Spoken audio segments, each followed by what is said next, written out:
Apotheosis, Chapter 5. The First Battle. "Stand back!" Aizawa ordered his students. The dark portal opened up wider and out stepped a gray, shaggy-haired young man dressed in all black, covered in severed pale hands. "Looks like your hunch was right. He's not here," Tomura said with irritation.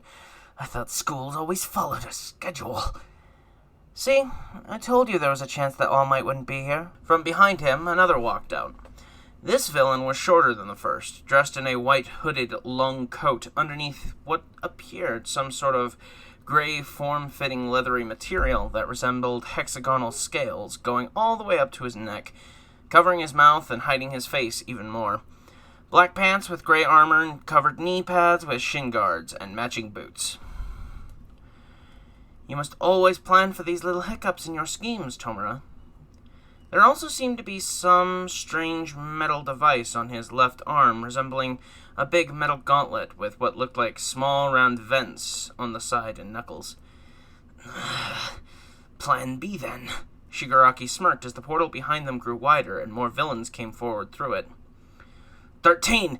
Get them out of here! Aizawa shouted to the other pro-hero. The hero dressed in a spacesuit quickly began herding the class towards the exit. "Oh no, they're all getting away," Izuku said with a mock concern. "Kirogiri!" Shigaraki ordered. "I'll split them up." The dark mist turned into the shape of a man, then extended quickly into a cloud that rushed towards the students. "Good afternoon, everyone," Kirogiri said, appearing before them. "We are the League of Villains." Bakugo tried to blast him, but failed as the mist spread out, enveloping almost all the students, including Ida, who quickly moved out of the way, and 13, who wasn't close enough. While that was happening, Aizawa engaged the villains head-on, using his quirk and capture weapon to take them out one by one. "Well, this is going well so far," Izuku commented. Thinking back to the students, he remembered he saw Kacchan among them. Of course, he got into the hero class with his unfairly amazing quirk. Did UA not do psychological profiles on potential students? Did anybody on the staff take a peek at his middle school record? Because if they looked into any of that, Izuku knew that they would have kicked him to the curb. Or was his oh-so-powerful quirk too appealing to let him go into another hero academy? This quirk-biased system was one of the many things he vowed to change when he took control. People like Katsuki Bakugo will never be allowed to be heroes in his world.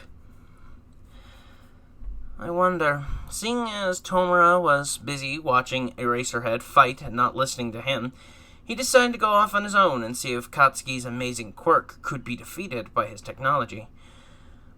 "Kirigiri-san, could you warp me somewhere? If he could prove that quirks weren't as special as everybody thinks." "Shouldn't you stick around to advise Shigaraki? That is your job, isn't it?" the Dark Mist bartender said. "All Might isn't here yet, so he doesn't need me," Izuku said, calmly until a dark look came over him. "I just wanted to say hi to an old friend." "Very well." Ruin Zone. These guys are weak!" Katsuki Bakugo smirked as he knocked another villain out with a well-placed explosion. "Yeah, not very manly to attack a bunch of students in broad daylight," Ijiro Kirishima said while punching another villain's lights out. That was the last of this wave so far, giving them time to make a plan or regroup with the others. "Oh, I agree entirely," a voice said, coming from the shadows. Standing there was the shorter, white-hooded villain that was with the hand guy. "I thought for sure these guys would have at least taken a single class of first years," he sighed in disappointment. "Who the hell are you?" Katsuki barked. "I'm with the League of Villains. I'm the strategist. My name's Apotheosis." Izuku introduced himself with a friendly wave. "Nice to meet you." He didn't have to worry about Kacchan recognizing his voice. The device in his mask deepened it a bit. "And why should I care?" Bakugo sneered at him. "Normally, I wouldn't get involved, as I'm just here to advise Tomura. But I kind of wanted to test something. The honest truth is that Izuku wanted payback against Bakugo. The whole testing out some of his new devices against him to prove his quirk wasn't that great, just a bonus. "I heard you, Katsuki Bakugo, got the highest score in the entrance exam. I wanted to see for myself how strong you really are." "Wish granted," Bakugo came charging at him, fist raised to deal with an explosion point blank on the villain. Izuku smirked underneath his mask and pressed a button on his belt, activating his portable force field. The blast was repelled, hitting the invisible barrier, creating a blue ripple effect over it. Not bad. 30% strength was enough, though. Pushing a few buttons on his scanner to record all the data. "I'm not done yet!" Bakugo came at him with both hands. Once again, the barrier held, no matter how many blasts he gave. "Is that it?" Izuku chuckled, seeing his force field stop Kachan in his tracks. If only he had this years ago. That would have been nice. "You fucking bastard!" "Calm down, dude." Kirishima stopped him with a hand on his shoulder. "He's trying to rile you." Something slammed into the redhead's chest, resembling a thick blue steam, cutting him off. The blast sent him straight through the wall and some distance outside. "Sorry, but you don't interest me at the moment," Izuku apologized, lowering his power glove. What was that? Bakugo wondered. He assumed this villain had some sort of barrier quirk, but that beam of energy came from the device on his left arm. "Where were we?" the disguised Izuku asked. "Oh, yeah. This." He made a fist with the glove and waved it in a wide arc. The vents on the knuckles spread a large crescent of plasma-like energy that tore all the walls of the building. With quick reflexes, Katsuki ducked underneath it and fired a blast in response. Izuku was violently knocked back at the explosion, off his feet and into the floor. Ow! His fireproof cloak and carbon fiber armor protected him, but it still hurt when he landed on his back and got the air knocked out of him. "How do you like that, scum?" Katsuki charged him again. Izuku activated the shield in a panic, cranking it up to 50%. Once again, the explosions were safely repelled. "Oh, you're as rough as ever," the villain whispered to himself. Firing more energy from his power glove, he made sure to watch carefully for any more tricky maneuvers. As soon as he spotted one, he moved in to attack. Bakugo leaped over the beam, using his explosions to propel him up and towards the villain, who grinned gleefully at his former bully's predictability. "Got you!" Izuku smirked underneath his mask, activating the shield, this time widening the range with a simple dial on his belt. Katsuki was caught off by the force field, not expecting it to increase circumference, and sent hurtling back. "Damn it!" The blonde boy groaned as he hit the floor. It felt like he went chest first into a wall. As soon as he looked up, he was blasted by the other's energy beam and sent crashing through the wall, just like Kirishima.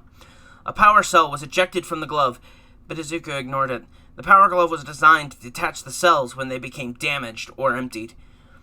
Casually strolling down the steps of the building, he headed down the hall and outside to face his former bully.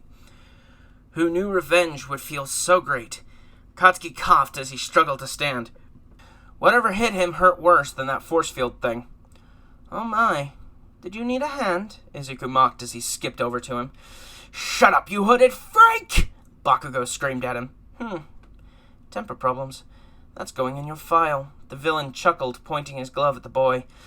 "Die!" Bakugo leaped at him with renewed strength. Izuku narrowly avoided getting hit, having dodged backwards. The hero in training didn't let up, having figured out that it took a few seconds for the barrier to activate. It was all the villain could do to just dodge. He couldn't get any distance to use his power glove, and couldn't get a moment to switch on his force field. Izuku gasped in pain as he took several hits to the torso. Bakugo grabbed his wrist and used his explosion to propel himself in a half-circle and threw the villain a great distance away. As he tried to stand, the hero student followed up his attack by blasting the other in the back. He didn't stop there. The boy continued to attack the villain over and over again, using his fists and explosions. If it wasn't for his armor, then Midoriya figured he'd be a broken mess right now. Finally, after what seemed like forever, Izuku managed to see an opening. Grabbing Bakugo's right arm just as he attacked and flipped him over his body to slam him on the ground. With that, he was able to buy himself some time to get a good safe distance away. "I'm starting to get disappointed, Mr. Number One," Izuku called out in an effort to rile the others, hiding the fact that he was badly bruised and in quite a bit of pain. "If this is all you can do, then this school's standards have really dropped." "All right, that's it!" Bakugo stood up and pointed one of his grenade gauntlets at his opponent. "Oh? What's that supposed to do?" Izuku mused while keeping a cautious hand on the button for his shield. "Eat this!" Pulling the pin out What followed was a massive torrent of an explosion that engulfed everything in its path. In a mad panic, Izuku switched on his force field and cranked it up to 100%. When the dust settled, the surrounding ruins of the zone were nearly destroyed, but Izuku still stood there, perfectly fine. What was that? The villain stuttered. He had deduced, based on what he had known about Kacchan's quirk, that those gauntlets must be able to store a large quantity of his sweat to fire off an explosion of that magnitude. To think this school would let him have something like that. Was UA run by insane people? The bastard broke his shield, too. The blast completely overloaded it and fried the power circuits. How are you still alive? Bakugo looked surprised that the villain was still standing. So, you were trying to kill me. Not very heroic, Izuku scolded him. Reaching to his belt, he grabbed a special device he made for emergencies, in case he needed to stop a hero or slow down a more powerful one. It looked like a hand-sized, oval-shaped metal capsule with a small button on the top. Catch! Pressing the button, Izuku tossed it to the volatile teen and waited. As if! Bakugo tried to dodge, but for some reason the capsule went off almost immediately. An explosion of lime-green, sticky foam followed, trapping the blonde and preventing him from using his quirk to escape. The more he struggled, the more stuck he became. Do you like that? Izuku asked. I call it trap foam. He chuckled as he watched Bakugo scream and squirm. Everyone always assumes a grenade or capsule will go off in 3 seconds. That's why my trap foam grenade is designed to go off in 2. It really catches you off guard, doesn't it? Damn it! Katsuki continued to try and fight his way out of the foam. Well, it's been fun.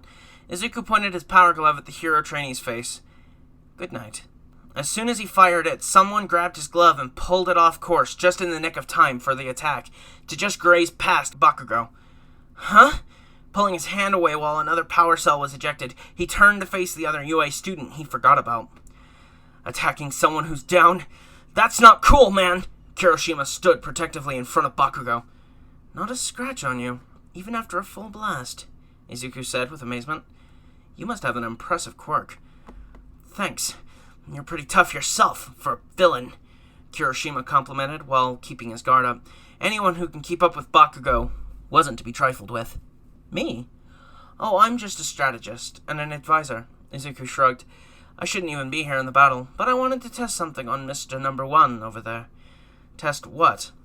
That would be telling, Izuku chastised while shaking his finger at him. I am a villain, after all, and as a villain, I don't go spouting my secrets and diabolical plans to the heroes. Unless, of course, he's already had the upper hand, or a certain infinity gauntlet. But I am a nice guy, so I'll just walk away and leave you two alone. He had already proven himself here anyway. You think I'm gonna let you leave? Kirishima stood in an attack stance. As the League of Villains strategist, let me offer you some advice. Izuku pointed his power glove at him. One blast is all it would take to knock you out of the way, and leave your friend open for my follow-up attack. The villain's eyes filled with mirth as he watched the redhead sweat. You could dodge it, of course, but that would mean your buddy gets hit instead of you. Damn it. Kirishima glanced nervously back at the trapped Bakugo. Those are your options. Attack me, or let me go. Izuku turned around and walked away. It was nice meeting you, but I have to get back to Tomura-san. Once he was completely out of sight, the redhead released the breath he was holding. That guy was smart. Too smart. He sighed as he turned and attempted to get Bakugo out of the pile of sticky foam. The center of the USJ. I'm back. Izuku made his way towards the center, stepping over the many unconscious villain pawns they brought along. He noticed the pro-hero Eraserhead was beaten into a bloody mess, with a large, hideous, muscle-bound creature pinning him down. What'd I miss? He asked as he turned off his voice changer. Where the hell were you? I had to bring out Nomu early. That's Nomu? Izuku took a good look at the thing. Working in the underground for various criminals and villains let him see a lot of weird and horrifying things.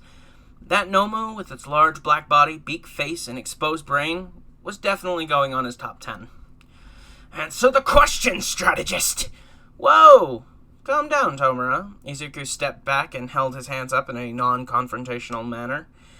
I was just wanted to test my new device. No, it was a half-truth. It took longer than I thought. That Bakugo student was a tough one. Having heard the last part of what he said, Aizawa opened his eyes. That kid looks like a student himself, going by the height and voice. The homeroom teacher wondered what kind of powerful quirk the hooded villain possessed to take down someone of Katsuki's Bakugo's level. I don't know why you're so angry. All Might hasn't even showed up yet. Exactly! Shigaraki began menacingly, scratching his neck. He isn't here. Why isn't he here? I want him here! Just take a deep breath. Izuku backed away nervously. Tell me why he isn't here, strategist. Tomura directed his anger at the one who helped him plan this. Before I turn you to dust. If you would just let me.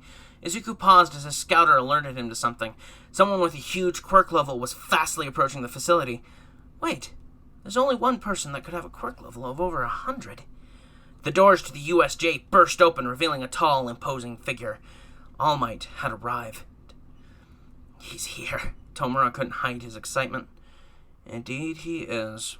Izuku would have licked his lips if he wasn't wearing a mask over his mouth. All the raw data he was about to collect almost had him salivating. Great. I'm nearly as obsessed as Tomura. You villains made a mistake to attack my students. All Might spoke, getting everyone's full attention. He wasn't even smiling. Why? Because I am here! With speed, faster than any of them could see, he knocked out every villain he passed, rescued Aizawa from the Nomu's clutches, and placed him safely away from the soon-to-be battlefield. This is going to be amazing. Izuku was having a huge fanboy moment over this. He may not like All Might as a hero anymore, but he couldn't deny how much he admired that power. Power that he aspired to surpass when he finished the gauntlet. Pressing a button on his scouter, he ordered the all-hover drones to move to his location. Izuku wanted them all to record this fight. Nomu, get him! On Shigaraki's command, the hulking creature charged All Might. Ha ha! You're a big one! The number one hero blocked Nomu's punches and returned with one of his own. But it seemed ineffective. Every punch caused Nomu's skin to ripple and shake, but not a single scratch or bruise. That's not going to work. He's got a shock absorption quirk, Tomura said while watching the fight. Wow, that's clever, Izuku complimented. He'll need something else, though. Super strength compiled with shock absorption, while effective, won't be enough to beat someone like All Might, he mumbled off while chewing on his glove. Shut up and watch! Tomura smirked as he waited for Kirigiri to make his move. It happened when All Might tried to suplex Nomu. A portal opened up underneath them. All Might, Nomu, and had the upper half of their bodies coming out of the other end of the portal. With the beast holding him in place, he could be cut in half as soon as Kirigiri closed it. Game over. Shigaraki was overjoyed over the death of All Might that he was about to witness. Or he would have if an explosion didn't knock Kirigiri away, disrupting his concentration, followed by a trail of ice coming in to freeze Nomu's arm and leg. Note to self, increased thickness of the trap foam. Izuku pondered as he watched Kacchan pin Kirigiri down by his metal collar. The red-headed boy must have used his hardening quirk to claw through it and free him sooner than Izuku expected. The young villain's attention was also drawn to where the ice came from, and he spotted a student with red and white hair, a scar on the left of his face, and ice covering the left of his body. An ice quirk, and a powerful one to boot. While Shigaraki went off on some monologue about how All Might was just an advocator of violence, Izuku was downloading all the information his drones collected into his scouter, and getting everything he could on the Ice Boy's quirk. We might want to start planning a retreat. Izuku walked over and whispered to his leader, seeing as how Nomu was half frozen and Kirigiri was pinned down. Retreat? Shigaraki hissed at him. Shock absorption is the only thing Nomu possesses. Everyone watched as the creature's frozen limbs shattered, and then, to their horror, it completely regenerated them in seconds. Super regeneration. Didn't I tell you, All Might? Nomu was created specifically to destroy you. But still, Izuku said to himself, Nomu, kill them all! Tomura shouted. The beaked-faced monster ran forward, attempting to crush the first person that it laid eyes on, which just so happened to be Bakugo. Luckily, All Might saved him, at the cost of Kirigiri now free to move and fall back next to his comrades. I need you all to take Aizawa and leave the area, All Might said, keeping his guard up and eyes on the villains. Fuck that! Bakugo shouted. Go! Now! All Might ordered as he dashed at the Nomu with unbelievable speed. The two began trading blows at a rapid pace. He's right. We're no help here, Todoroki said, placing a hand on Bakugo's shoulder. We need to get Aizawa to safety. Begrudgingly accepting the truth, Bakugo helped Kirishima pick up their unconscious teacher, sending one last murderous look towards the white-hooded villain that defeated him. Weren't you listening? Tomura asked as the two continued to pummel one another. Nomu possesses shock absorption. Absorption, not nullification, the hero smiled. That's when Izuku noticed that All Might's punches were targeting specific areas, repeatedly nailing the creature in those exact spots. Even he knew that the absorption quirk wouldn't keep up for long. In the end, Nobu was sent hurtling in the air from one massive punch and right through the dome of the USJ, much to the villain's shock. Uh-oh. Izuku was nervous and scared. Not just because now they were up against All Might without their muscle, but with how furious he knew Tomura would be. He cheated, Shigaraki snarled while clawing at his neck. We were wrong. Sensei was wrong. He's not weakened.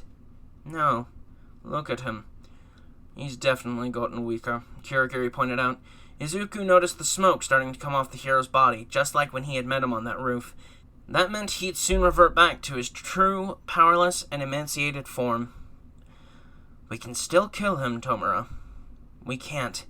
The UA staff will be here soon. Izuku knew they were coming. Just a small blip on his scouter a few minutes ago, but rapidly getting closer. We need to retreat, he advised, and was of course ignored. You're right, Kirigiri. Let's end this. Leaving their strategist behind, Tomura ran at All Might, who was still standing there, unable to move or risk transforming back, and the warp gate bartender followed to assist. This won't go well, Izuku watched anxiously. Like a self-fulfilling prophecy, a bullet went right through Tomura's outstretched hand, stopping him in his tracks. The teachers had arrived, most likely because of one of the students escaped, and went to inform them. As the remaining villains were quickly dealt with, Tomura took a few more bullets to the leg and was promptly covered up by Kirigiri. All Might, with the last of his strength, attempted to blow the mist away with a punch, but Izuku stood in his way. At the same time as his punch, Izuku raised his power glove and increased the energy output to 100%. The resulting collision completely destroyed the boy's glove and sent him back, crashing into Shigaraki's hunched-over body and through Kirigiri's well-placed portal. What was that? All Might wondered as he returned to his true form. There was a burst of energy from the hooded villain's fist that was able to negate his weakened punch. The hideout. Get the hell off me! Tomura violently shoved Apotheosis away from him. Izuku winced as he landed on his injured arm. Are you alright? Kirigiri asked the kid, having witnessed him nullify All Might's punch. I'm fine. Izuku gently pulled off what was left of his power glove, pretty much wrecked, beyond repair. Nearly dislocated joints in my arm. A few bruises, but nothing broken, he said while rubbing his sore arm. Him? What about me? I was shot several times, Shigaraki whined. We lost all our underlings, and All Might is no closer to being dead. He sounded like he was on the verge of a mental breakdown. Can I get an ice pack, Kirigiri-san? Izuku asked politely while taking a seat on the couch. Kirigiri nodded and went around the counter to get some first aid supplies for the two of them. We even lost Nomu, Tomura fumed while clutching his hands. I said that there were too many unknown variables, Izuku said in a coy I-told-you-so manner. We didn't know what the students' quirks were, and there was a good chance All Might wouldn't be there immediately, causing us to exhaust too many of our forces early on. In the end, I was right. We lost. I lost, Shigaraki kept repeating that to himself. After Kirigiri handed Izuku the ice pack, he then took the bandages and started to tend to Tomura's wounds. I failed, Sensei. There's no such thing as failure, Izuku stated at the wall as he placed the ice pack on his forearm. Keep trying again and again until you succeed. That's my motto. He turned and faced the injured older boy. With all the data I collected, we'll be more prepared next time, and if we fail again, then we'll learn and try again. Everyone told me that I was weak, useless, and couldn't do anything. Look at me now. I ended up taking on the best student in the hero class, and I won. Well said, Apotheosis. The screen came on, revealing a static void in Sensei's voice. I agree completely. Tomura, you have to learn and keep going. Sooner or later you will succeed and become a symbol of terror to all the world. Tomura shakily nodded in respect. As for you, Apotheosis, I would like to have a word with you about the data you collected, and what you plan to do with it concerning the League. Oh, alright. Well, for starters, I was able to compile Izuku was silenced by a light chuckle from the screen. No, not here. I will speak with you in person. Izuku swallowed the lump in his throat when he heard the order. Kirigiri. The bartender opened a portal that would lead him to the mysterious leader of the League of Villains. With no choice but to obey, Izuku nervously placed the ice pack down and made his way through the warp gate.